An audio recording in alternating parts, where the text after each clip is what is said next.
Bonjour YouTube, je suis Sébastien et si je vous ai réunis, c'est pour parler de la Honda E, une voiture qui avait un fort potentiel, sur lequel Honda a fait un très joli concept car qui rappelait les premières Honda Civic, comme on va le voir dans un instant, mais surtout qui promettait une petite citadine simple, économique et électrique qui répondait à tous les critères des politiciens de l'Europe pour l'instant. Elle reste jolie même si elle est moins jolie que le concept car. Elle a deux points clés très importants en termes de design. Le premier c'est les rétros et l'autre c'est à l'intérieur. Mais si vous regardez surtout, c'est un remake de la Honda Civic. Non pas la version toute torturée qu'ils nous vendent aujourd'hui, mais une version moderne néo-rétro, comme on dit aujourd'hui, comme l'ont été la Mini, la Fiat 500, la New Beetle, le FJ Cruiser et dans une moindre mesure le Defender. Ce ne sont que des modernisations. Ça, c'était une version sport un peu modifiée de la Honda Civic, qui, comme vous pouvez le voir, avait elle aussi des rétroviseurs différents des autres. Repassons sur la nouvelle. La Honda E, c'est une voiture électrique qui n'a pas beaucoup d'autonomie et qui coûte entre 35 et 40 000 euros. Alors avant bonus écologique éventuellement, mais quand même ça fait très cher pour une petite citadine à faible autonomie. 220 km c'est bien, mais c'est quand même pas au niveau de ce que promettait une Autolib à l'époque où elles sont sorties il y a quand même un paquet d'années. Donc en termes d'évolution, on n'est pas au top. Elle fait 4 mètres de long, ça veut dire qu'elle fait à peu près la taille d'une Zoé, un petit peu plus petite et elle se veut la citadine parfaite pour la ville d'aujourd'hui. Le problème, c'est que ces rétroviseurs caméra, c'est bien mignon, mais ça va se faire arracher et ça va coûter une fortune à réparer. Et quand je dis une fortune, je pèse mes mots parce que ça peut être un problème avec l'écran à l'intérieur, avec le module à l'extérieur. Il va falloir l'entretenir. Et cet écran géant à l'intérieur, qui a besoin de ça pour une citadine qui ne peut pas faire plus de 200 km aller-retour? Ça n'a aucun sens.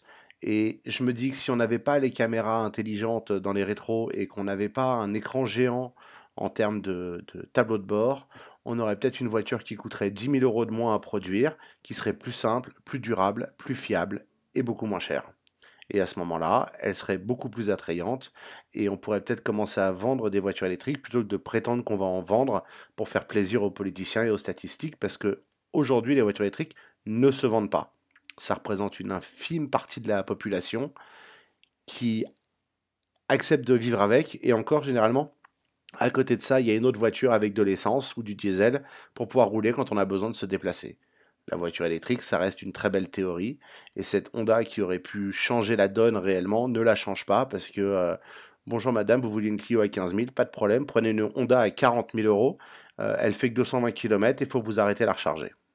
Par contre, vous avez des superbes écrans partout, du tactile, et vos rétroviseurs que vous saviez utiliser, ce sont maintenant des caméras. Tous les gens aujourd'hui qui ont les moyens d'acheter une voiture à 40 000 euros ont l'habitude d'avoir leur rétroviseur à l'extérieur de la voiture. Et maintenant, on va vous demander de l'avoir à l'intérieur avec une projection sur la fenêtre. Ouvrez surtout pas la fenêtre par contre. Je trouve ça extrêmement dommage parce que sinon on avait une petite citadine jolie, originale, un peu rétro, un peu réussie, un peu cool qui pouvait faire la voiture électrique que les gens voudraient peut-être acheter.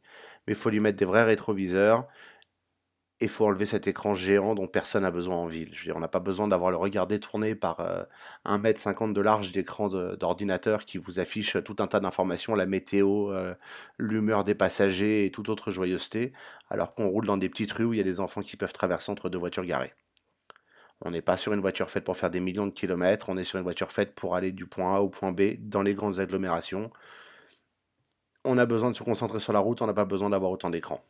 Petit bonus, tout est supposé fonctionner par commande vocale, c'est-à-dire qu'on compte sur un système développé par Honda sans l'expérience de Google ou d'Apple, avec Siri et OK Google, pour faire fonctionner tout le système électronique de la voiture.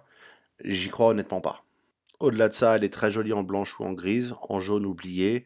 L'intérieur est un intérieur de citadine classique, certainement pas d'une citadine à 40 000 euros, mais c'est pas ce qu'on vous vend en fait. Et vous pouvez même rabattre la banquette arrière pour y mettre des bagages. Et Honda propose évidemment une borne de recharge spécifique que vous pouvez installer chez vous si vous avez un parking dans lequel vous pouvez installer une borne de recharge spécifique, ce qui est naturellement très courant en ville. Voilà, j'aimais beaucoup cette Honda en prototype, je m'attendais à une voiture très réussie, je ne serai jamais client. Et la dernière petite note amusante, Honda a prévu un système de pré-réservation sur lequel il faut payer 800 euros par carte de crédit pour pouvoir ensuite aller en concession, utiliser sa réservation quand ce sera votre tour. Ils se prennent pour Tesla. Merci d'avoir suivi cette vidéo. Si elle vous a plu ou déplu, vous pouvez la liker ou la disliker. Et puis pensez à vous abonner pour en voir d'autres.